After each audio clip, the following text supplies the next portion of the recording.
What up, world? Waxvillain, Seattle, Washington. You already know what it is. Welcome to Two Gents Fireside Chat. We got an epic one today. Terry Cole, Colemine Records, Plaid Room Records is in the building. Stay tuned. We'll start things shortly.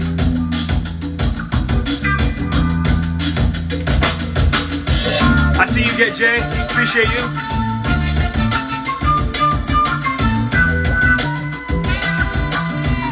Jeff Benji in the building. Colemine Records in the house. I see everybody. Appreciate y'all.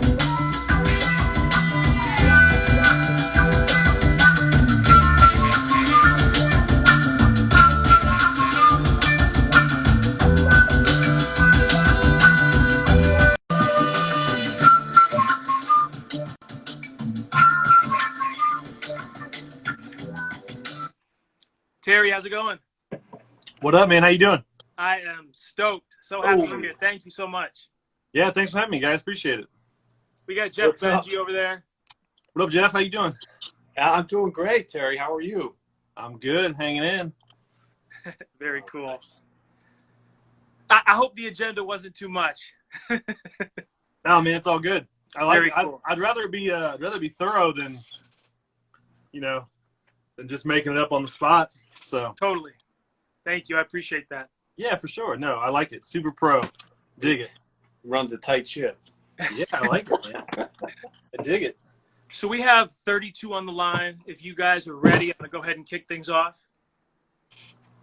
Yeah, it's cool with me. Yeah. Very good. Welcome, everybody, to Two Gents Fireside Chat. This is a very, very special edition. For those that don't know, Fireside Chats are designed to drive engagement, connection points between us fans, supporters, musicians, label owners that we love and support. Before I kick things off, I want to do things a little bit different today. I would be remiss if I didn't say that this was a milestone moment for the Waxvillain account. When I first started this about a year ago, I can remember talking to Benji, messaging him in the DMs, telling him about all these things that I dreamed about doing. One of them was connecting with Colemine Records and having an opportunity like this. It was out of reach. It was something that I never thought would happen, but something about me, all I know is hard work, creativity, and trying to find the silver lining. The last 24 hours have been kind of emotional for me. I can remember the morning I woke up and I saw that Colemine Records was following me. It was like Christmas morning. And then to have the opportunity to talk with Terry and to collaborate like this on the Waxvillain platform and be able to share this with all of our friends is just, this is what I've worked for. And I didn't do it alone. I want to thank each and every person that has followed me, that has left a comment, a like, a share, a support. I don't exist. This moment that we're about to have doesn't exist without you. And so I'm super grateful. Thank you, thank you, thank you to all of my partners that have been rocking with me since day one. Thank you. You give me life to do something that I love. And most importantly, I want to thank my family. They have been very patient putting up with me as I've had a cell phone in my hand for the last 12 months. Every free moment I've given just about everything in my free time to driving this effort. So thank you for letting me chase my dreams and do something that I really, really love. So That's a lot of pressure. That's a lot of pressure. I gotta go. Yeah, this better be good, Terry. This really better be Seriously, good. I need to really make some things up in my life now. Ladies and gentlemen, without further ado, our guest needs absolutely no introduction. He is the founder and owner of Colemine Records, the independent label that we love and have supported for years. He is also the owner and founder of Plaid Room Records, which we know for world-class customer service, premium products, and most importantly, what I think is fantastic, it's because of Terry Cole that we were introduced to Duran Jones and the Indications and many other musicians whose vinyl records sit on our shelves, kind of like you see behind you. In addition, Terry is part of the Jive Turkeys, and he's created the alter ego Leroy Conroy, which is one of my favorite 45s, which I played earlier, Remember When. Ladies and gentlemen, it's my pleasure to introduce you to Terry Cole of Colemine Records and Plaid Room Records. Thank you, Terry. Hey, yeah, thanks for having me. That was a really wonderful and kind introduction. I really appreciate that. Absolutely. Super warm. I always like to start things off with an introduction. If you wouldn't mind just telling everybody who you are, where you're from, And I'd love it if you would be able to kind of tell us about when you first experienced music in your home. Yeah, for sure. So my name's Terry Cole from Middletown, Ohio. I now reside in Loveland, Ohio. But I remember being around records since I was, a child. My dad was a doo-wop 45 collector, and so growing up, I thought it was really, I thought every kid had a basement full of 45s, and that was not the case at all. And I didn't realize it was unique or anything until I was probably like 10 or 11, and I was like, I going over to my buddy's house, and they like had like ping pong in their basement, and I was like, oh my gosh, I wish I had that. We just got all these records.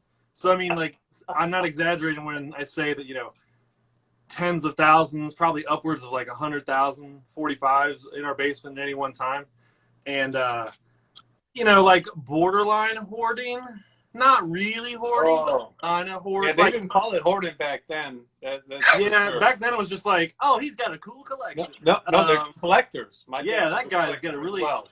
But I mean, I remember being exposed to doo-wop at a really, really early age, harmony, harmony music like that. And then I think when I was in junior high is when I first like started to care about music. Probably like, but I was getting into my mom's records, so like classic rock and stuff like that. And then as I got in high school, I really started to dig into like jazz and hip hop and soul and R&B, and that really became like the direction that I went in, from that moment forward.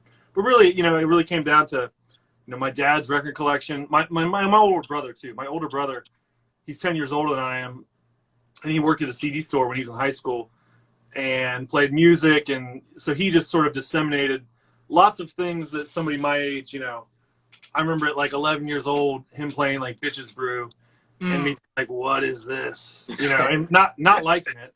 I'm not going to be like, oh yeah, I got it immediately. No, I was like, this is terrible. Yeah. Why would you listen to this? My ears. It's just weird. It's just weird. But he was always, putting these new things in my ears from a really young age. So. Was there a record that stood out, or a musician that really influenced you early on? My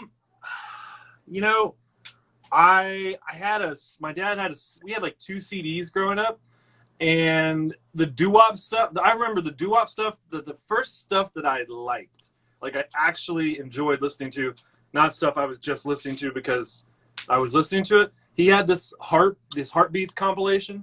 And it was like Shep and the Limelights and a bunch of Heartbeats 45s on a CD.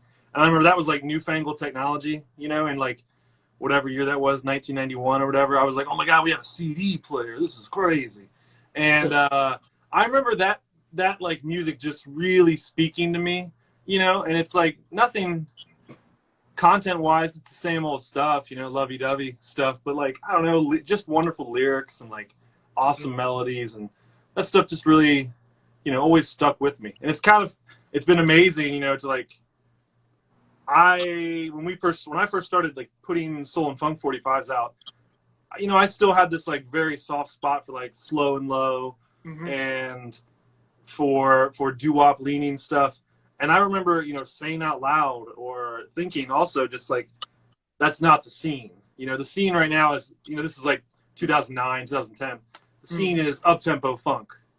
Yeah. Like up-tempo dance, fast, DJ cuts, and 11 years later, and the scene is like saturated, maybe oversaturated with like slow and low. It's hilarious.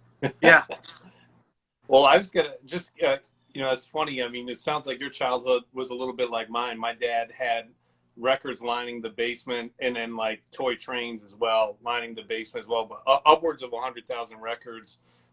Too, except like he never played any of them. He would just make us organize them when we got in trouble. Dang, that's brutal. Yeah, you're gonna get. Yeah, he'd make us organize the 45s and the LPs. Yeah, it was brutal. I mean, you gotta learn sometime. That's it. That's how we learn the alphabet for sure. That's right. So, I wanted to kind of jump to some milestone achievements. Would you mind kind of telling us, the significance of Ride Out and Soundscape and how that kind of factored into building momentum? Oh yeah, for sure. So so I was going to school in Oxford, Ohio, Miami University, and I was in undergrad school for biology. I was playing in this band called Soundscape. It's a really bad band name, but I didn't name it, so it's okay. It was like a hip hop fusion band. We basically just wanted to be the Roots. This is like 2005, 2006. And the MC in our group, my buddy Lewis Rideout, and that's his name. He went by, MC Rideout. And, he would like stay. Once he graduated, he was from Detroit, so he would like commute back and forth from Detroit to come down for our shows because they were paying pretty well back then. So it was worth it for him to come down. And so he would like stay with me, and he would be playing beats that producers would send him. And I always remember just thinking like, man, that shit sucks. whatever they're sending you, that's garbage. And I didn't know anything about producing or anything. But I was like, I bet I can figure out a way to do that. And so I started like making beats in GarageBand, not knowing what an MPC was, and like programming drum breaks like slice at a time. And looking back, I'm like, oh yeah, man, like they made whole machines that like did that for you. But I started making these beats and just chopping up jazz and funk samples, and eventually, and then I convinced an electronic music professor at Miami to let me take an independent study in composition. Mm-hmm. And I did like 8 hours of an independent study in composition. And he was a classical composer, and I was like, but I'm going to make hip hop beats. And he was like, well, it's composition, so sure. So I like took 2 semesters basically to make this album. And by the end, well, I didn't know I was making an album, but by the end I was like, oh man, this is almost like a record. And so like Write Out, put verses on it, and like I started crafting it to be a record. And I wanted to sell it at shows, but I didn't just want to like put out this self-release thing. I wanted it to look like we were signed or something. And so I was sitting in Subway in Oxford, and I was like thinking about label names, and I was like, oh, Colemine, like digging. And I like did a couple searches, and I realized there was already a label in Brooklyn named Colemine. It's like COAL. Yeah. And it's a hip hop label, and I was like, well, I can't do that. But I was like, well, Colemine, like my last name, cool, like done. And I drew a logo on a little napkin, which is in a notebook somewhere. And yeah, that was it. And so we released that, and just like selling at shows and shit. And Dusty Groove in Chicago, bought some copies, like maybe like 10 copies or something. I think I remember wholesale being back then like $4.75 or something ridiculous. I was like, I don't even know what to charge. I don't know. Give me $3. And they bought like a stack of CDs from me, and therefore they were now selling them on their website. Like an internationally respected retailer was selling our CDs on their website, and that was a really big deal to me. And through that, P-Vine Records in Japan saw the CD, listened to it, and then licensed it from us and gave us like an advance. Back then seemed like, I think it was like $3,000 or something, which back then might as well have been like $1 million. I was like, my God, what am I going to do with all this money? And yourself a jet ski. And so, that became like the first time like my business brain sort of thought like, oh man, I want like maybe there's like a thing I could do with this. So yeah. That's very awesome. cool. Very cool. Yeah. So that's like a real fake it till you make it type story. Literally. I'm living it. I'm literally, you're watching, I am faking it currently. Well, I don't believe that anymore. Currently faking it. But you know what I think I always kind of had like a business brain a little bit though, because I paid for both degrees by selling records on eBay. I started selling records on eBay when I was like 12. Wow. And I was selling 45s and 78s. And I did that from the age of 12 to 21. And I paid for undergrad and grad degree with cash, no loans. Wow. Literal cash too. Like, I would take a stack of money into the Bursar office and be like, "Here's my $8,000." And my one years they sent a cop to my apartment because they assumed I was selling drugs, which absolutely, like, and they asked me why I was paying cash, and I was like, well, I would pay with a credit card, but you charge like 3.5% if I pay with a credit card, and I was like, I'm not paying an extra whatever $100 just to pay you, so here's my cash. And so they sent a cop to my apartment, and he showed up, and he was like, yeah, they sent me over here because you paid with so much cash. And I was like, you mean I paid my tuition early and in full, and they're sending a police officer to me? But like the whole wall was just like a bunch of like milk crates with 78s in them. And he was like, oh, okay, carry on. So that's wild. Yeah. So I think, I mean, from that perspective, like, I always had like a, kind of half a mind in that sort of business space. I enjoy that stuff. Man, like you committed a crime by paying your tuition. Dude, classic Miami University. They're like, what? No, we need you to take out loans and be indebted to us forever. Right. Yeah. Sally Mae needs her 10%, man. Hang on to that cash, bro. You're going to need it when you die and we take it all. Fannie Mae needs her 10% or whatever. Dude. But, yeah. But that was it. Yeah, that, like, Soundscape and that band really laid the foundation for what, would become the label. Right. Go ahead, Jeff. No, I was going to say, so then you kind of did, you were a biology teacher, right? After graduation there. And you kind of did the record label thing, the Colemine thing, like part-time, and biology teacher part-time. I mean, how was that juggling both of those in the early years of Colemine? It was very much like I was a biology teacher, and then I did Colemine like when I could, So during the summer, obviously, I would be more productive than not in the summer, but it was very, very much hobby. It wasn't like I was putting a lot of time into it, but I mean, being a teacher, I would work all day and then do shit all night to get ready for tomorrow. So it wasn't like, I had a crazy amount of time for the label. It was just like when I had the time. So summer I'd put in a bunch of work, making records or trying to get new stores to carry our stuff or stuff like that. It was tough, but honestly, there was no pressure, because it was just a hobby. Yeah. It was like, oh yeah, like, cool. I didn't lose money on this record. Sick. Like that's a W. Because I mean, what's crazy is back then, I mean, the hilarious thing about this is like when you think about the bands that I started working with, like the first, say, 2045, who are almost all those people are like great friends now that I've known for over a decade.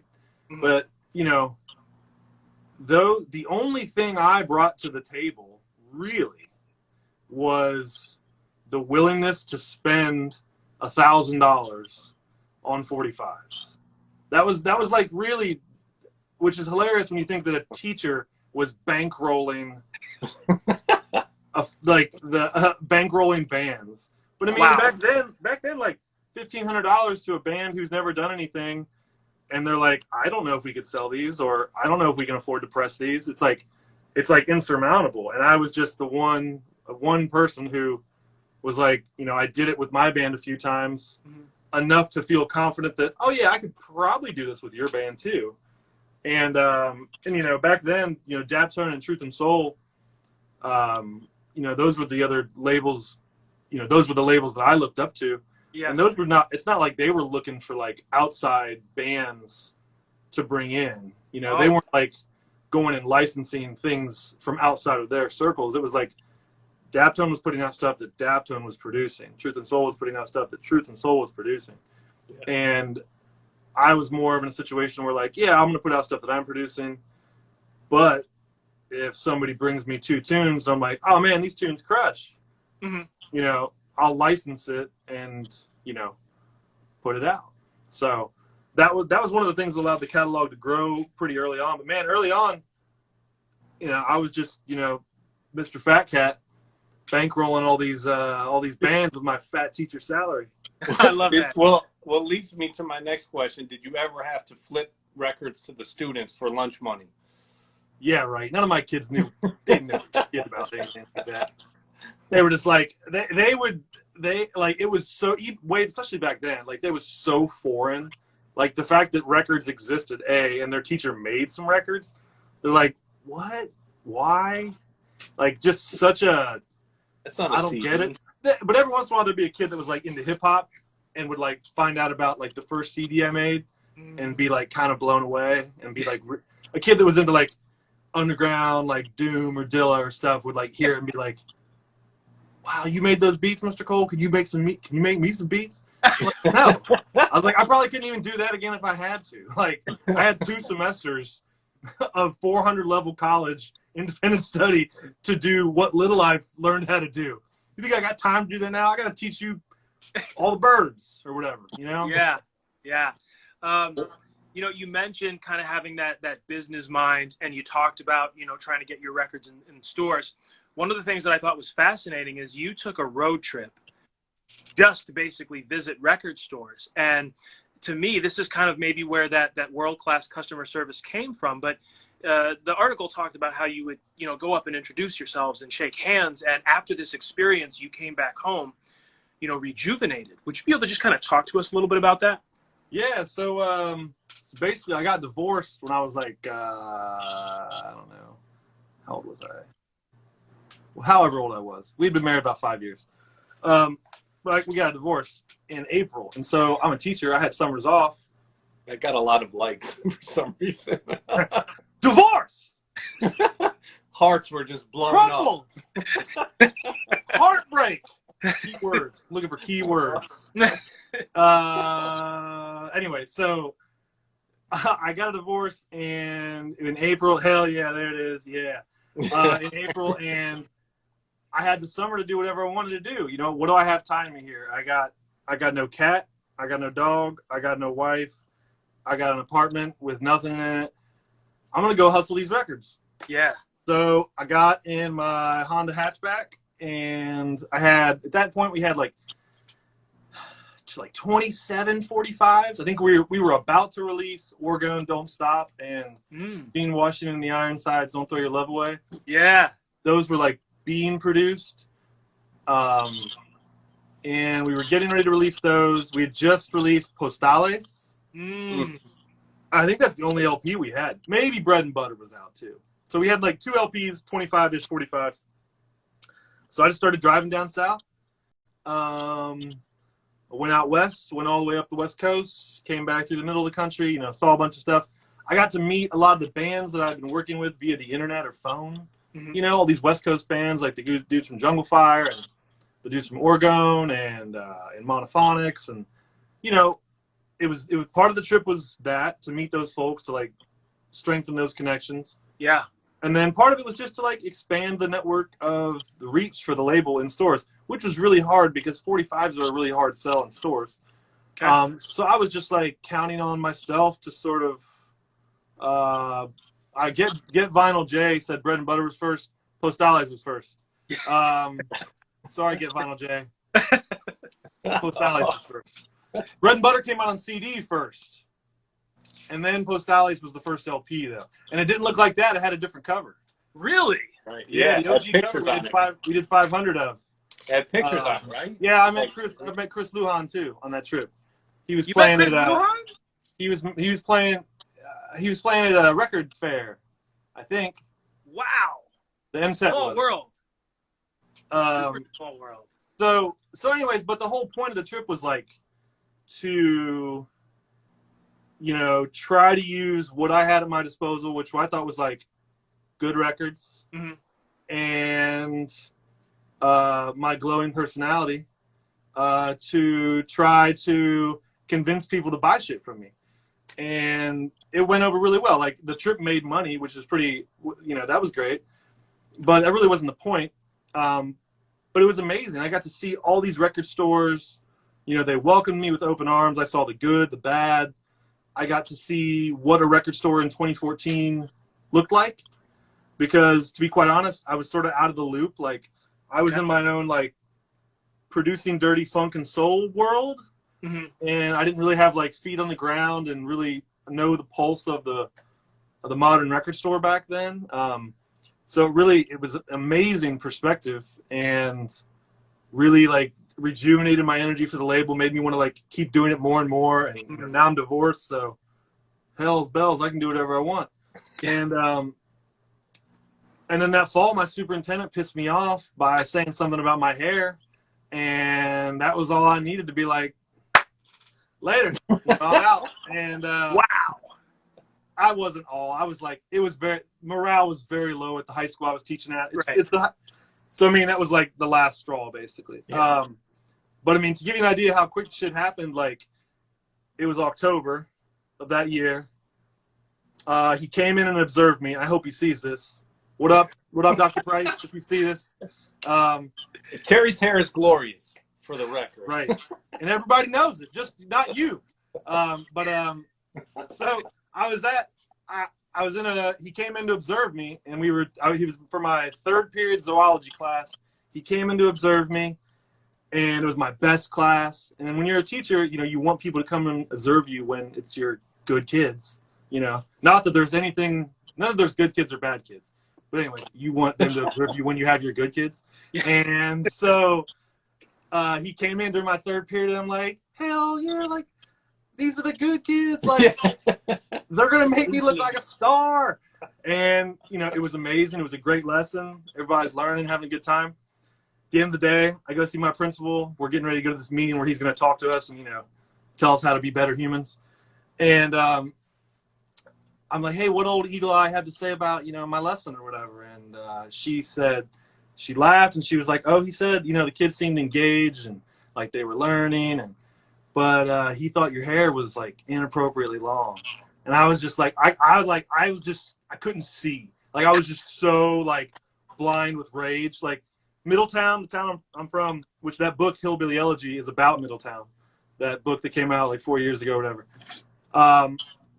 Middletown has so many problems, like massive problems. And this dude is worried about my hair when kids are all happy learning. And so I'm just sitting in the meeting, just like fuming, not even being able to listen to what he's saying. And so I started like writing down ideas for like how I could like transition the label, you know, like broaden the services or something, like some way that I could quit my job and do the label full time. Like, is it bankrolling stuff? Is it production? Is it design? What is it? And I like wrote down record store, and I was like, shit, I know how to sell records. You know, I already know how to sell records. My younger brother, Bob, and my younger brother, Dave, we'd all done the same thing, selling records on eBay. I was like, we all know how to do this. And I left that meeting, drove down to Loveland, where I'm at now. Started just walking around looking for a place to lease. Found a little place for like 1,200 square feet. I called my brother that night. He was coming out of a camping trip in Minnesota. He had just gotten service, like literally just gotten service. He's been in the woods for 6 weeks. He's about to go get a job being a computer engineer because he just finished grad school. This was like his find himself last trip before he, you know, dies behind a computer desk trip. And, you know, he's about to go make $120,000 a year being a computer engineer. As soon as he gets the signal, I call him. I'm like, hey, bro, I know like you're about to get a job and stuff, but we should just open a record store, I think. And he was like, you know, he's driving through Minnesota, and I'm like talking to him about it and like talking him up about it. And so we meet in Indianapolis, and we go to Luna Music in Indianapolis, which is a great record store. And it was a store that I remember going to and thinking like, damn, this place is clean, it's organized, and these folks are nice. And those are things that like, those are not givens in a record store, you know. Sure. They're givens in a lot of record stores, especially now, 6 years, 7 years later.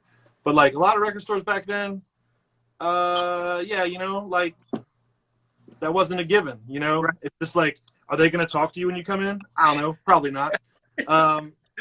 So we met there. We like had some beers, had some food, and you know, a week later had a lease, and that was the beginning of the shit. Wow, that's crazy. before we get to the next question, you mentioned something. You talked about this record right here. Oh yeah. And I remember when I was doing my research early on in Colemine, I was like, gee, this kind of stands out from the rest of Colemine a little bit. It's an LP. I see folks from other labels on here. Can you just quickly tell us how that record came about? Because it has to do with some of the labels that you really admired. For sure. Yeah, so I got to know Tommy Brennick through MySpace. I mean, as all good things would happen back then. Yeah. I was doing a radio show in Oxford, just like playing soul and funk on like a Monday night to like 6 listeners, most of which were my roommates. And you know, I'll be sitting in there and I'd have time to like message people on MySpace. And I remember messaging the Dunham MySpace account. Yeah, that's a good one. I like that. I like everything about how that package came out. Yeah. But I remember messaging Tommy, and he had just put out that first Charles Bradley 45, The World's Going Up in Flames. Mm-hmm. And I remember being like, hey, man, I really love what you're doing. I got this radio show. Could you hook me up with like some, you know, waves or whatever? And so we just started like chopping it up a little bit. And so I got to know him a bit. And then as I started the label a couple years later, you know, we would stay in touch, and he helped me a ton with like contacts at distributors just to get going. Like he hooked me up with Fat Beats early on, and some other distributors just to like get going, because I had no idea what the hell I was doing. But he had just recorded that first E Could Be Shakedown EP, and you know that release went pretty well. And so when Mike Deller and John Carbonella from Budo's band had that soundtrack done, they didn't really have a home for it, but I think Tommy had pretty much engineered it with like all the, you know, all the dudes from that circle back then, you know, the whole Menahan crew, the El Michaels crew, you know, the Dap Kings crew. And they didn't really have a home for it. And so, you know, he recommended me, and me and John and Mike like hit it off well, and that was it. That was all she wrote. Wow, very cool, very cool. Internet friends, wild things. Shout out to Tom from MySpace, right? Tom, dude, he was the real OG Tom from MySpace. He was everybody's friend, you know. Yeah, he really did help me out a lot. You know, if it weren't for those first few connections, that was like the connection to Brooklyn, and that was the connection to the New York scene really back then, was through him. That's awesome. Well, you know, one of the things I wanted to touch on is the customer service aspect of what you guys do, and I can attest to that on a personal level. Just from a quick story, back in 2019, I don't have any record store day record stores around me, so I was like super pumped for the Soul Slabs Volume 2. I need to have it. So I waited for Platinum to post their stock online. I placed the order as soon as I could, but then I was like nervous that, you know, like it got oversold. You know how record store day is. So like I waited a few days, and I sent in an email, and I was like, hey, you know, I'm just wondering, I haven't seen anything. Is my order still good? Is it going to go through? You know, I haven't gotten tracking yet. And, you know, to your guys' credit, the order notification came out, and it even said these orders can take up to 2 weeks to ship out. Yeah. But because we're getting upwards of 4,000 orders. Yeah. But to your credit, I got a call from you shortly thereafter saying, hey, man, it's Terry Cole, Colemine Records, Platinum Records. Sorry about the delay. We took you know, we've got thousands of orders we're working through here, but I'll get you a tracking by the end of the day. And I mean, I was just like, I didn't even know what to say. I still have the voicemail on my phone to this day, because it was one of the coolest things ever. But like, oh, that's nice, man. Where does that come? Where does that level of customer service? Oh, I'm like king. Call somebody. I'm a king of calls. Staff hates it. Like because I'll do the same thing when somebody gets reckless. I will do the exact same thing. I mean, my now wife, we're not divorced. She would tell you that I am no hearts. extremely aware and it's probably from like 10 years of teaching kids, like my level of cutting sarcasm while like smiling, borderline like sociopath sort of behaviors are pretty top. They're very those skills are very honed, and so when somebody has an issue like that, like I want to call them and let them know, like, yo, everything's fine.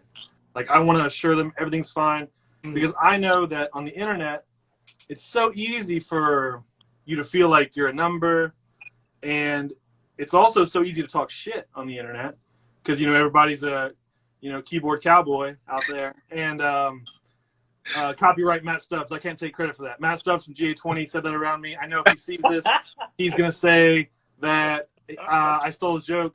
Matt Stubbs, you said that first. Okay. So I understand that. And so whenever anybody's like, hey, I haven't heard anything, we all like to make sure they know, hey, this is like a relatively small staff, 20 or less. Hey, it's Sarah. Hey, it's Bob. Hey, it's Autumn. Hey, it's Terry.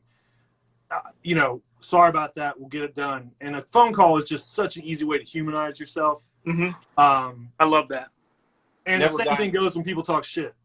Whether it's a record store, whether it's a customer, no matter who it is, I'm like blind with rage, going to call them and be so nice. I'm going to be so nice. What can they say when I'm so nice?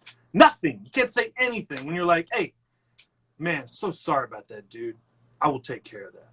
Oh, wait a minute. Wait, hold on. Now this is all making sense. That was a sarcastic voice. Nah, it's hey, really, buddy, we took thousands of orders.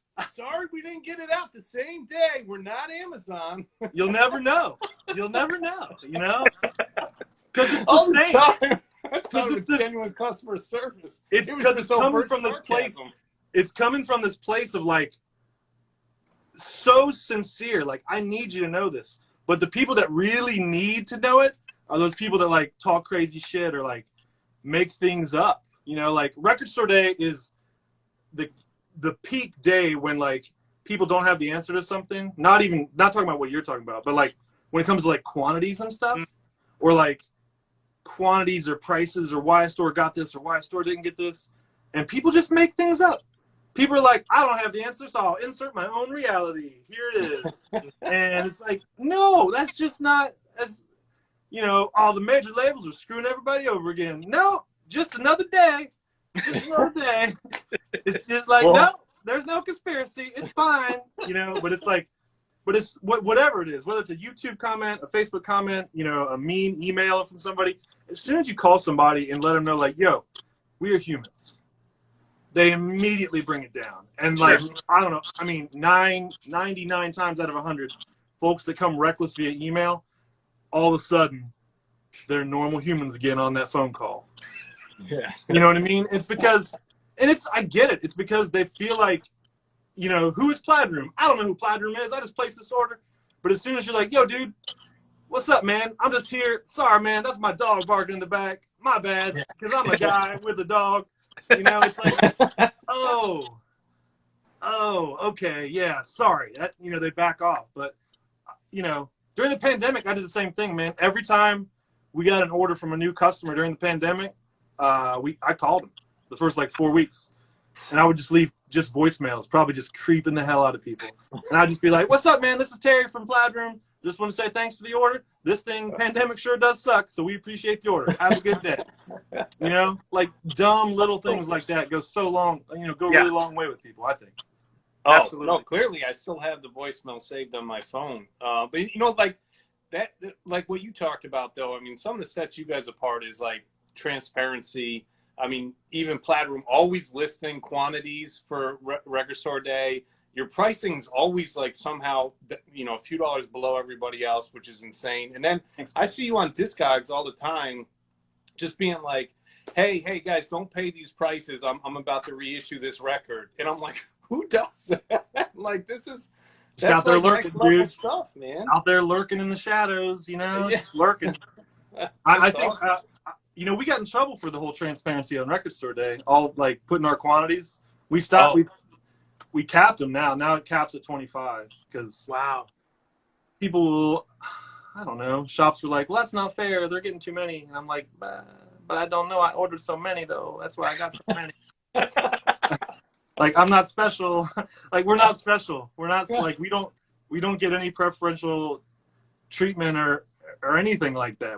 Our orders get cut down just like everybody else's, but our original orders were probably just way crazier than everybody else's. So it's like, record store day is like playing the stocks or something, but you're betting on like 420 stocks. Yeah. It's really what it is. What was the hot stock this year? What were you betting on hot this year, and did it come through? I feel like at this point, the market is so hot that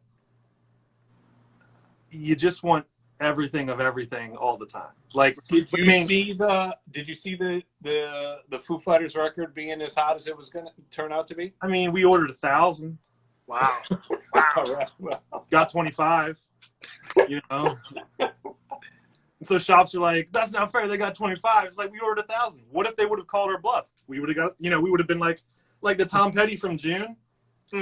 We got 670. I mean, because it's Thomas Petty. What are you gonna do? You got to order heavy. Yeah. And so we ordered heavy.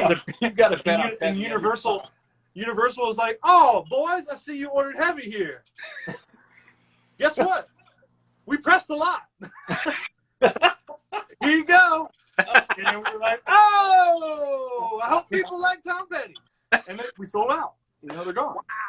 They're gone? They're gone. That Angel Dream. That was a hot record, yeah. I couldn't find it. But man, that was but even when you do have a lot of stock left over, at this point, it's like, all right, there's 400 and some releases. Let's say you miss on 10. But as long as you do well on all the other ones, it's like it all comes out in the wash, Yeah. It's fun, man. Dude, record store day is so fun. It's seriously like, I don't gamble, but that's the closest thing to it. Like the high is awesome.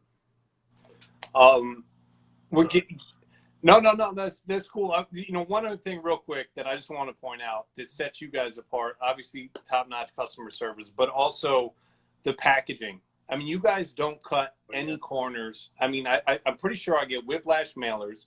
I get the MoFi inner sleeves. I get the heavy-duty outside, the heavy-duty outer Zip-ons, covers. Yeah. I mean, you guys don't cut corners anywhere. And for a small business, if you'll allow me to call you guys that, I mean, you got to always be thinking about costs. I mean, what made you make the decision early on that we're like, no, we're not, even though the music stands on its own, we're not cutting corners here. We're putting out a high quality product all around.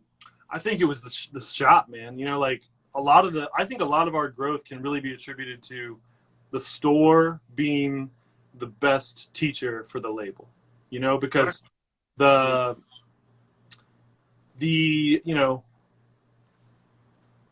you're a label, you're sort of operating, if you're a label, stores are your customer, right? Stores are who you're targeting with your marketing.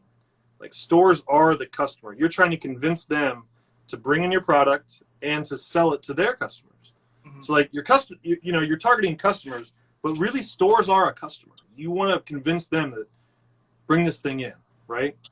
And so as Plaid Room, we are on the receiving end of marketing from a bunch of labels that we admire and, big and small. And so you get to see how they operate, because you are being marketed to.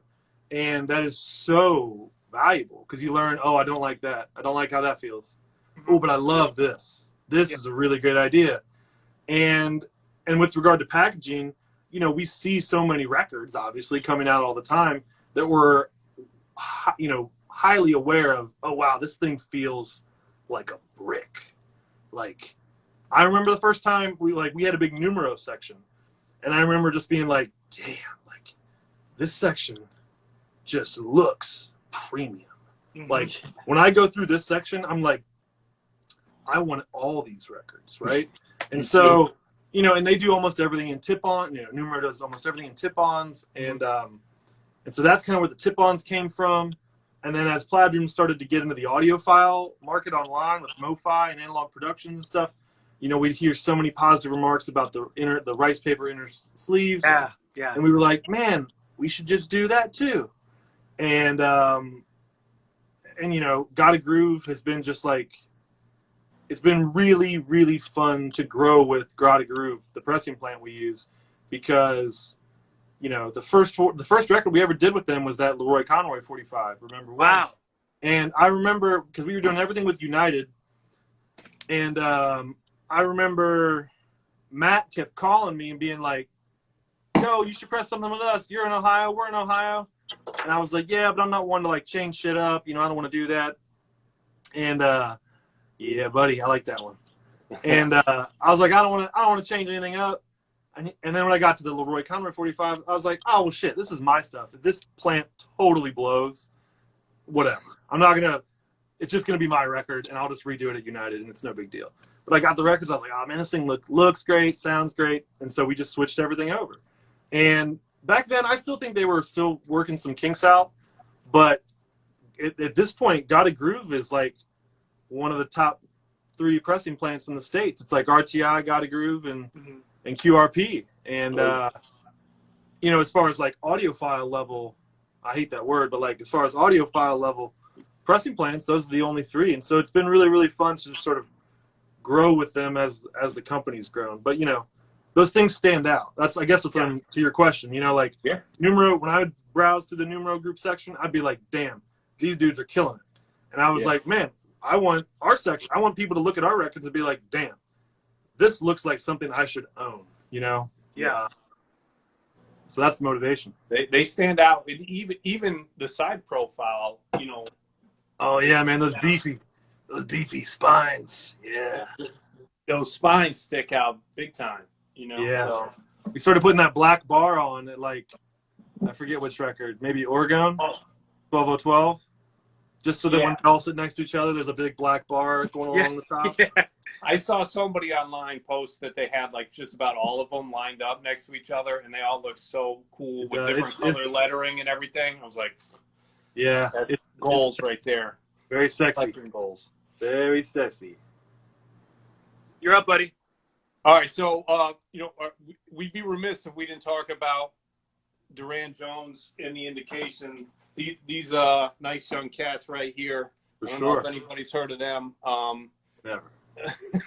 Just got a new album out, Private Space, on Colemine and Dead Oceans. And how did the Duran Jones Colemine relationship start?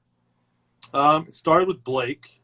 Blake, the guitarist, reached out to me in like maybe 2013 or something, I think. And he was still in school and at IU, and he said he was in this band, and he had family in Cincy, and it was during the summer, and he just wanted to know if we were going to be recording anything, and he could like swing by and we could just hang or whatever. And so he had some cool gear he brought with him, and he fixed my Hammond M3, and we just kind of hung out and recorded some drum breaks and shit with my buddy Rob, and just broed out. And he had heard of us because I think he saw our 45s in Landlocked Records in Bloomington record store. Yes. I mean, that's by the way, that's like sidebar. That's like the other thing about this whole label. Everything that good that has happened really has kind of come through record stores. Mm-hmm. Dusty Groove, Landlocked, like everything has come through retail, which is why we think it's such a valuable part of the industry. No doubt. But anyway, so that's how Blake and I started talking. He was like, hey, I'm in this band, Duran Jones, The Indications. We got these like things we're recording. And so he like gave me some MP3s, and I was listening to him. And to give you an idea of like how kind of down the rabbit hole of like deep funk and deep soul I remember listening to Make a Change and being like, oh, it's kind of poppy. And being like, this might be, I literally am sure I said out loud or thought, this might be too mainstream for Colemine. Like, that was a thought that I had back then because I was so up my own ass. And and then, a couple years later, 2015, we opened the store. I'm kind of, at that point, we're like settling in as a retailer, and I'm kind of going through everything that I'd either like started to record or like was a part of, and just like looking to expand the label. Like, what more can we release? Let's dig in through what we've done. And I had those tracks, and we were planning on doing a 45 of Smile and Tuck and Roll. And I was like, we should just do this as an LP. And because we were playing the MP3s, which is like a cardinal sin now, we were playing the MP3s in the store while we were open. And people kept asking, like, oh, what is this? And we were like, oh, like just nothing, really. Nothing you can buy, you know. Like if anybody did that downstairs right now, I would be like, what are you doing? You gotta go home. You gotta go home. So like we got this strong response, and again, like it was like this retail feedback loop, and we were like, oh man, like we should just press this whole thing. And it was only 8 songs, and so the guys were a little bit skeptical, but we got some artwork together. You know, we got it mastered. You know, they did a bunch of work on the mixes. They got them in a really great state. You know, and we put out a 45 in September of 15, and they had a release show at the store, the old location. I think there were like maybe 15 people. Wow. And it was half of them were my family, probably. And then, you know, fast forward like 9 months later, I just posted the picture of the flyer for the show in June of 16, which was like 2 weeks before the LP came out. By that time, we already had the records, and we'd already been like hustling them to our locals. You know, because in my mind, this is the largest press we've ever done, 1,000 records. I'm like, I'm like Tiger King, like I'm never gonna financially recover from this. You know, like in my mind, like there's no way I'm gonna make this money back. So we're just hustling them hard at the store. So by the time the show comes around, damn near 120 people in Loveland, Ohio, they already have the record. And so when the band comes, that place was packed. Wow. Like this little tiny store was just packed, and it was raining. It was thundering and lightning. The band was eating like fried food outside on the patio from the place next door, just like trying not to be in the rain. And it was like a magical night. It was just such a, you know, it was the first time we saw like, man, this is a record we released. A bunch of people that never heard of this band just showed up at our store to come see them. Like it was the first time it felt like we were really building like, you know, community locally at least too. So it was really special. But that's how it all started. And, wow. You know, from there, that was the first project that felt like, you know, if Colemine's growing like this, it felt like Durand was growing and like gonna like, you know, they were gonna surpass what we were able to offer them very, very quickly back then. Because it was just Bob and I running the shop and the label. And so a partnership with Dead Oceans, who's based in Bloomington, that's where that came from. And, you know, turns out to be one of the best partnerships we ever could have formed, because it led us to our distribution deal with Secretly, and you know, so many good friends, and they've taught us so much about, you know, how to be a record label. So that's awesome. That's really cool.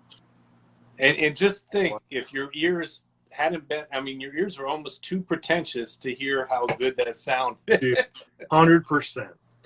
I mean, here's what, dude, this is really what I was playing it in the car one day from my iPod 2, you know, probably my 5 gig rig back then. And I remember my ex-wife, who I hope she sees this. She won't. She doesn't care. I remember her being like, she said like, I kind of like this. And I think I was like, no. You like it. No way. No way. Wow. Like, It ain't cold. That was 100% what informed like, well, this is way too, no way. I can't do that. So, yeah. Oh, well. Very cool. Terry, what makes a Colemine artist a Colemine artist? I mean, I think as the label has expanded genre-wise through like Karma Chief stuff, I think about that a lot. And I think really the core of it really is, you know, not everything we put out is soul music, but I like to think that everything we put out is soulful. And by that, I just mean like authentic.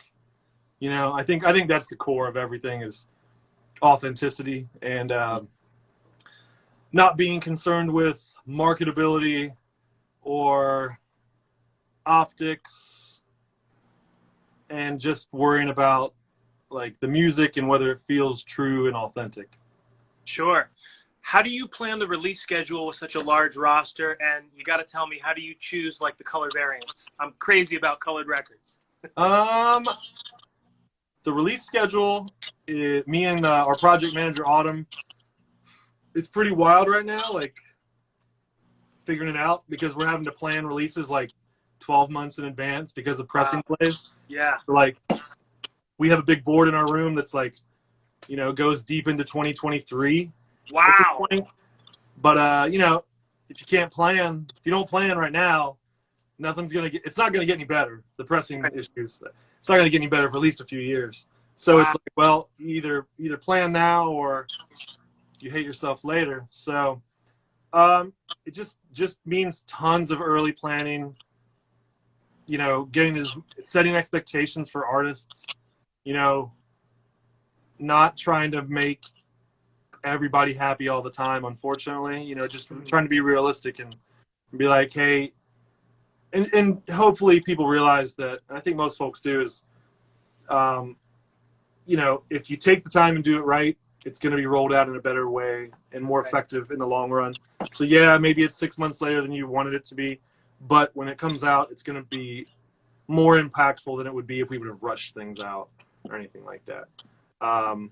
But colored wax, I tend to like to do things that feel complementary to the album art. Yeah. That's my thing for sure. I mean, I got my finger on the pulse of pretty much like I do most of the design and layout, for better or worse, but I do. And I think, yeah, I love that one. But I like which one? I like both of them. This combo right here. I like records to complement the album art, you know, and it can't always happen, but that's usually where I'm coming from. Okay. I was gonna say the lava on this J.R. Thomas record was a nice compliment for sure. Yeah, for sure. I also like just coming up with dumb marketing names, you know, like we'll use the same color 5 different times, but every time it's like a different description, you know, like, oh, lava orange, oh, it's like fire roasted orange, oh man, it's like sun kissed orange, you know. I think it was Holly Green. Was Holly Green one for the Kelly? Yeah, Holly Berry Red. Yeah, I love that shit. I think it's fun. I love it too. I'm always renaming color variants. I think it's you know, it's like it's kind of kitschy. But, you know, to your point about, like, what makes Colemine, I think, you know, authenticity with artists and music, but I also really do our best to be perceived. I want us to be perceived as, like, very, like, Midwest and, like, humble and approachable and not, like we're posturing or trying to be too cool. Like, I never want that. You know, I always want to be perceived as like the people doing it the best they can and at a high level, but not like too cool for school, if that makes sense. Yeah, there's enough of that shit, you know. Yeah. There's plenty of people that are way cooler than me, and that's tight. Like that's great. I don't need to be those people. And so I think, you know, that like kitschiness and like kind of dorky fun with like naming shit like that, and I love that. I think it's super fun. Like the marketing stuff is really fun for me. I enjoy it. Very cool. Thank you. I appreciate it. Yeah, of course. Jeff, you're up. Yeah, well, just real quick on the color variants, just a debt of gratitude. I love the fact that you guys will do a color variant, but it won't be like super limited like some other labels that will sell out instantly. Anybody who's a fan gets a shot at it, you know. Yeah. So you know, it's appreciated. You know, you don't play on FOMO like some some of the other people in the vinyl game. So it's appreciated. It's we try to press enough so that like if you want it, you can. If you know about it when it's coming out, you should be able to get it. You know, like, I think it's manufacturing limitation is just sort of like it's not rare. It's just they couldn't afford to make more. You know. or they didn't make very many to make it rare. And it's like, what are we doing? That's what I've seen. Yeah. Now I'm glad. I appreciate you guys for not doing it. And then next thing is, so let's talk about last year. Obviously, there was a lot of challenges and obstacles last year, and I think I'd be remiss if we had you on and we didn't talk about the Brighter Days Ahead series that you guys did last summer, because I don't think I speak for myself when I say that was a bright spot every week during a very dark time. And what it was, in case anybody isn't familiar, is that every week Colemine on the YouTube page would have a weekly broadcast and a chat room with other Colemine artists on there, and they would play new tunes or unreleased tunes, and it was just really cool to be able to engage and interact with you and some of the other artists and get some inside knowledge and whatnot. And so first of all, thank you for that. Oh yeah, it really was. I mean, I would hug this record because it means a lot to me. It really does. And it's jam packed with great tunes too. But how did that come about? The idea. What spawned the idea? Because it's brilliant, really. I think it came. Man, I don't remember. I remember it was in April. I remember we had we had like an email exchange going around with the secretly distribution crew, because like things really shut down in March, and then early April we started to kind of exchange emails around with everybody, like, all right, what are we gonna do? What's the reaction gonna be? Are we gonna press less records? Are we gonna delay our release schedules? What are we gonna do? And secretly had some like general suggestions, and everybody had ideas, and for me it felt like, okay, well, we can't plow ahead with our release schedule, because that just feels like you're letting those records not see their full potential, because it's just unknown. It just didn't know what the market was gonna be like. But at the same time, I didn't want artists to feel like, oh man, I don't have anything to talk about. My relevance is going down, And I know how artists can be in their own head. I see some of our artists on here. Artists can be in their own head and sometimes be putting, in my opinion, sometimes undue pressure on themselves to be putting things out. It's like, you care as an artist, you feel like you need to put something out, but all those other people, they probably don't care that much. They might care a little bit, but they're not like, man, he's really fallen off. They're not thinking that. Mm-hmm. And so, but I'm aware that most of our artists all do that in some capacity. Oh, I see Dojo Cuts on here. Nathan knows. Dojo Cuts in the house. He knows about it. So, it was like, okay, what if we can do something to like, everybody everybody puts out one track, whether it's from a forthcoming 45, an LP, a bonus cut, something from the past that no one's ever heard. And every week we do this thing, and it becomes, greater than the sum of the parts, basically, because now every week, hopefully, everybody can like put all their energy towards that. And, this week it's your turn. But then the other weeks, like, hopefully you're going to be driving people back there, because now they're gonna hear your tune again too. Mm-hmm. And it turned into this like wonderful community thing, and we rolled out a bunch of new artists during it, which was really fun, because it was weird because it was on the internet, but it was really fun because you're seeing new artists getting to like chat it up on YouTube with folks, and it was just super fun. And so obviously and working with Sean, who did the design on that, like I called Sean and was like, who I met through Neil Francis, and was like, hey man, here's what I want it to look like. I want it to feel like early 70s, like sunshiny, like vibrant, super positive. Because, again, like I never want to be perceived as like too cool. I always want to be like optimistic and positive, and, not being, it's so easy in this industry to be like, oh man, that sucks, this sucks, that's hard. It's like, yeah, of course, all the time. But if you do that, nobody wants to be around you. That's not fun. So it just felt like this is a good way to take a terrible situation and try to get some sort of positivity out of it. And then, physically it kind of culminated at the very beginning of the year, which was like perfect timing. It was like, oh man, this cool thing gets to come out in, January, February, and, a physical representation for, that was a lot of our artists' first physical thing. Sure. Especially a lot of the Karma Chief people. Like that was the first time any of them were on Wax. So. Yes. Yeah, that's awesome. Very cool. We're getting really close to the live listening session. Before we do, I love good stories, and I'd love it if you could share a Colemine story from the early days that really stands out in your mind. Oh man, what's my best? I was thinking about a couple.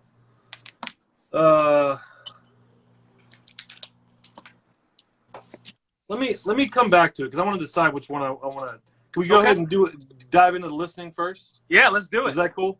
Absolutely. That might inform which one I decide to go with, maybe. All right. So what do you guys feel like hearing? Oh, I thought maybe you had some new stuff that you wanted to. I got what? These Sinceres. Oh snap! Joey's on here. Joey Q's in the building. You're gonna ask me, man. That is one. I mean, all right. So I'll play some snippets. That was one I was gonna do, but I'll play some snippets from the B side of that from the what's his name 45. Yep.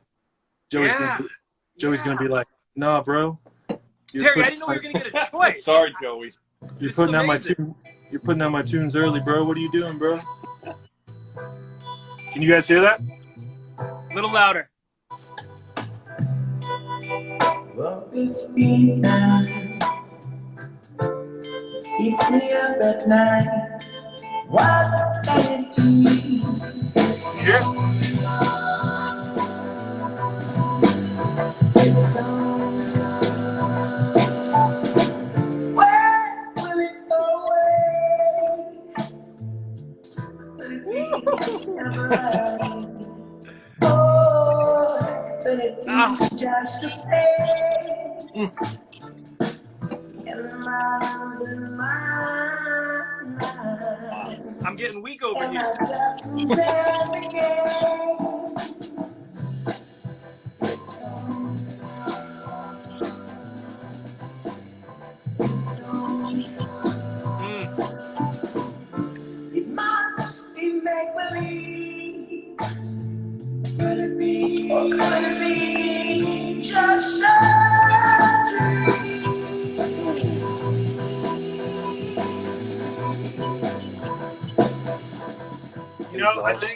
I think this is one of the stories I was going to tell, actually. I like this one. So, meeting Joey, who's on here. So, like, obviously, I do most of the A&R for the label. And I don't even, like, I wouldn't even call it A&R because it's not like I'm, like, out there in bars, like, man, let me say hello. But, like, most people, my brother and I own the company, and he primarily runs the store now, and I'm pretty much focused on the label.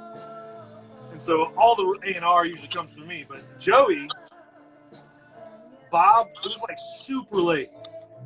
And Bob texted me like, bro, I just found this dude on Instagram playing some like lowrider, wah-wah, rugged nugget type shit. And he like texted to me, and he said, I think Bob might have hit him up. Like Bob might have hit him up from his Instagram. It was just like, hey, bro, blah, blah, blah. And so when Joey and I first started talking, it was all about this like instrumental, like, I think the Barrio Joyride stuff, basically. That sort of like instrumental, wah-wah, lowrider shit. Joey can correct me if I'm wrong. But, Bob, like basically sends Joey to me, like, bro, look at this dude I found. And then I like dig in and I'm like, wait a minute, he's doing this, like, he has this band called These Sinceres, and like dig into like this whole other side of him, and it's just like it's just a true like 2019, 2020 type of scenario. Like Bob's Lake drunk, scrolling through Instagram. It's like, oh, bro, look at this dude. He's got this fucking wah instrumental shit. I'm gonna send this to Terry, you know, and that's how we met Joe. Wow, that's wild. Internet. That's a weird place, man. I love that. I got served real sorry, but like I got served like on YouTube. I was just scrolling and Joey came on, Be Sincere's came on, their Recordium set, I think. Oh yeah. Their set came on, and one of the best comments ever was it says, you know it's gonna be lit if the singer's sweating before the song even starts. Yeah. me and Joey have definitely connected through conversations about the amount of sweat that each of us. I biked and showered right before I got on the phone with you guys, and I knew damn well I'm gonna be sweating the whole damn time. Like I haven't cooled off yet, so I'm just like, it's fine. All right. Here. So this is a big one here.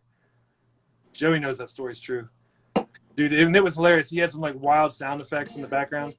All right, so Monophonics just finished their. I'll just give you a snippet. We'll take a snippet. So good.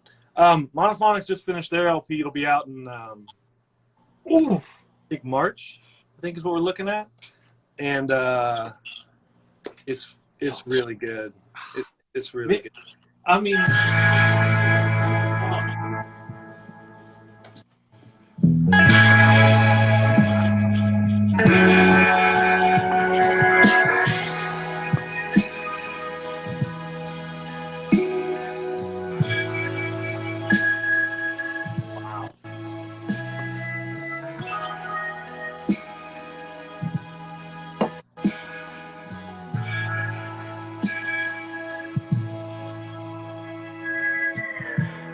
Two shadows drifting on ecstasy. You all around us, staring back at me. So your lips move you, I'm so hypnotized. I'm covering your ways like the first words of a child. I got to turn the lights on. Yeah, he's a freak, dude. That's another dude I met through like. He came through a mutual rapper friend of ours who goes by Jose Moore, but he used to go by Othello. He was part of this like the Portland MC crew, Lightheaded, who by the way, the first vinyl release that ever had Mayor Hawthorne as Mayor Hawthorne was Colemine. Exclusive. Yeah, the second single, the second single on Colemine, CLMN 102, is a 12-inch, and it's Othello and DJ Vajra featuring Now On and Mayor Hawthorne. Yeah. Whoa. Yeah. What was the name of that? I'm a big Mayor Hawthorne fan. What was the name of the song? Do you remember? The Beast, Active Balanced. Active Balance. Yes. Yeah. The B-side is Same Team Suckers. It was like 2009. Yeah. So I think they have digitally released Just Ain't Gonna Work Out. Yeah. But I think our 12 came out first. But anyways, Othello introduced me to Kelly Finnegan because Othello and I started talking when that thing was coming out, and he was like, man, you talk a lot like my buddy in this band, Destruments. Like as far as production and like what music we liked and shit like that. And he was like, you should meet my buddy Kelly. And yeah, Kelly and I met, and it was like, yeah, two brothers from another mother. Wow. He's like, oh yeah, man, you hate the same shit I hate, and you love the same shit I love. More importantly, you hate the same shit I hate, though. Yeah, exactly. It was like, oh man, you hate that too, man. I hate that. Yeah. But yeah, that all came through. That came through Othello, man. Everything goes back to hip hop. That's so awesome. I love that. I got one more. I was just gonna real quick too. It's Only Us acoustic version that you guys released on the Brighter Days. That one, I'm not going to say. I'm glad my video wasn't on when I first heard that one because that tune rips. That version is just that was so poignant at the time. It was just amazing. Through. Kelly's just got crazy. He's just got crazy pipes. All right, I'm gonna fast. So this is from. So we got a Record Store Day release coming out in April, which is the Delvon Lamar Organ Trio. You heard it here first. The Delvon Lamar Organ Trio. It's going to be called Live in Loveland. Okay. I recorded it to tape about 4 years ago when they were here. It was the first time I met them. So like they were traveling. We'd already released Close But No Cigar, and they were traveling through. They were touring. And it was the first time I met everybody in person. They came to the store. They played Record Store Day. Steve Haney just said Kelly brought you Jungle Fire's first 45. Yes, absolutely. I remember having really intense conversations with Steve Haney from Jungle Fire. The first time I ever felt like I was being grilled with Steve Haney. Steve was like, "So what are you going to do for our release?" And I was like, "Bro, I don't know. I'm a teacher. I don't know what I'm doing, man." But I'm so glad that happened, man. That was such a big 45 for us. Yeah. Love you, Steve. Putting up $1,000 bucks. What else do you want from me? the first time I met Delvon and them, they came to the store. It was Record Store Day. We were releasing their KEXP session that day, and we tracked their whole live performance outside on our old patio, straight to tape. So I had like all of 20 minutes to like sound check, get all the mics propped up, and like they just went. We rolled. And so for Record Store Day 2022, it'll be a 2 LP set of that recorded session or that live performance. Awesome! Wow.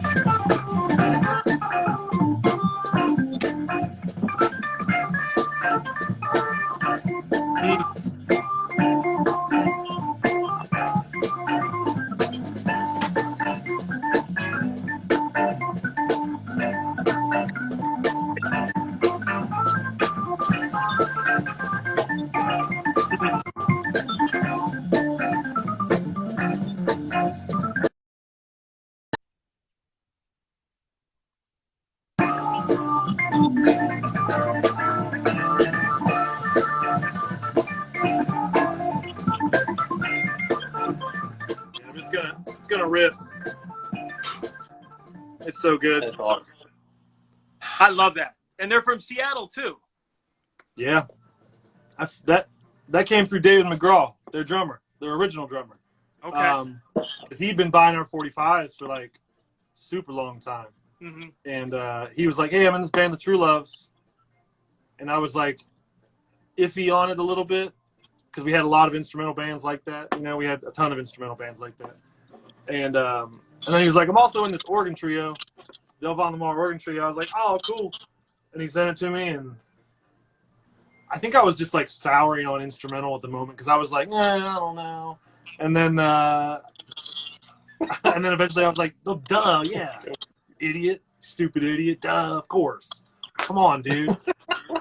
I go through moods where I'm like, I'm slow. I guess what I'm saying is I'm slow. I'm just really slow to like wanted, to jump on board with anything. I'm just like, because I always wanted to feel, I want the whole label to feel, like I said, authentic, but also like curated, I want it to feel like we're really thinking about what we're doing. So Absolutely. Before we go to the lightning round, I have a fan submitted question. A lot of people want to know about the Jive Turkeys. Are we going to hear something from them in the future? That was like a time and a place. Okay. I think there's one more 45 that we probably put out. It's pretty good. Yeah, it's pretty good, but it's not as good as the Reggie. I think the Reggie's the best Jive Turkeys 45. Okay. And a reissue of Bread and Butter on vinyl? Oh, for sure. Yeah. We're doing that for Thanksgiving next year. Too Lots easy. of exclusives today. Yeah, I'm dropping. There's no secrets. There's no secrets. Wait. All right. So since there's no secrets, Brothers of Soul. I heard you say Brothers of Soul at some point. Is that still? Yeah, are you still doing the Brothers of Soul reissue? I don't think so. Unfortunately, the it's sort of just a legal thing Like Yeah, the rights, the whoever owns the masters to that is just being disputed. And so for us, it's like, it's not worth it. You know, You it's don't like, wanna get in. I don't want to. I mean, that's honestly probably my favorite music ever. I think the Brothers of Soul record. But it's like, it's not worth the headache. And honestly, when you really think about it, like, if Numero hasn't done it at this point, there's probably good reason that hasn't been done. Sure. You know, like somebody might do like kind of a shady version at some point, I'm sure. But you know, if Numero hasn't done it, okay, because they love that. They love Brothers of Soul. Sure. But it's a weird thing. I think Swamp Dogg claims to own those catalogs. Swamp Dogg. Yeah. Swamp Dogg's been in my house. Swamp Dogg made me chicken wings. You should tell Swamp Dogg. Story. Swamp Dogg is a hustler. He's a hustler. What I think he's doing, I think he does own them. Hot take. And I think he's like licensing to separate entities, but not telling those entities that he's licensing to the other. Sure. So he's just literally pimping it out. So that gets really ugly, you know, and I'm just like, I don't want to, it's not, obviously I love that music, but it's not worth it, you know? Right on. All right, let's go ahead and transition into the lightning round. So the lightning round is geared to drive, engagement, learn more about you as a person, less as an artist, short one-word answers. Are you ready? I think so, yeah. Colored vinyl or OG black? Black. 45 or LP? 45. If Terry Cole had a theme song, what would it be and why? Almost Cut My Hair by Crosby, Stills, Nash & Young. Okay. Is it something you listen to that we wouldn't expect you to listen to? Probably the amount of like sad bastard country that I listen to, like old, like Flying Burrito Brothers. Wow. Stoner country. I listen to a lot of that. All right. Favorite thing to eat for breakfast? Biscuits and gravy. Yeah. Ooh, sausage gravy. Okay. Favorite record to play while eating breakfast? Oh. At least lately, I've been listening to the first Crosby, Stills, Nash record. All right, fair I'm enough. just a basic white dude at heart. You know, when you really start to when you cut the onion layers back, you're just like, wait a minute. Wait a minute. I'm really that dude's just listening to Jackson Browne and vibing. Man, okay. He's not that cool at all. I'm leaning into that as well. So recommend a song and album we should go check out. Over the Rainbow, Ohio Players, Observations in Time. Love that. Yeah. What's the last album or 45 you bought? Like actually purchased? Oh man. I bought a really clean copy of King Heroin by James Brown somewhat recently because I really liked the picture sleeve. And the picture sleeve was super clean, and I was like, yeah, I gotta have it. Love that. 3 musicians who have inspired you. Chris Wood from Dusty Martin and Wood, Carol Kay, and James Jamerson. Very cool. All right. Well, if Terry Cole was a superhero, what would his superpower be? I think breathe underwater. Okay.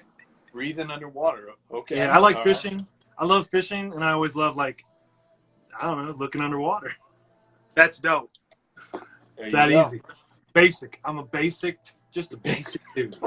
It's basic. It's a basic superpower right there. If you could see any musician play live, who would it be and why? JB in like 71 or 72 maybe. Fantastic. when Bootsy was there, right before Bootsy left, right that time period. Love that. Fantastic. When everything was like twice as fast, coked out as all get out. That's when I want to see. When every song was like 60 seconds. Playing it up tempo. Yes. All right. Well, that does it for the rounds per minute, and that actually concludes our live stream.